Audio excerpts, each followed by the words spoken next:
If your Toyota RAV4 just won't hold a charge but your battery's brand new, it's probably not the battery's fault. Let's talk alternators. The alternator is your car's mini power plant. It charges the battery and keeps your electronics running.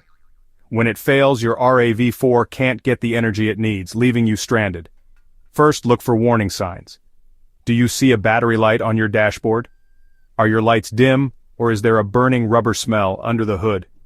These are classic alternator red flags. Next, do a quick test. With the engine running, turn on the headlights. If they dim when you use the radio or AC, the alternator might be weak. Still running? Check the alternator belt. If it's loose, cracked, or missing, it won't spin the alternator properly. If everything looks fine but your RAV4 still struggles, it's time to visit a mechanic. A pro can run diagnostic tests to confirm if your alternator needs fixing or replacing. Don't ignore these symptoms. A bad alternator can leave you stranded or even damage your battery. Stay safe and keep your Toyota RAV4 running strong. Hit subscribe for more car tips.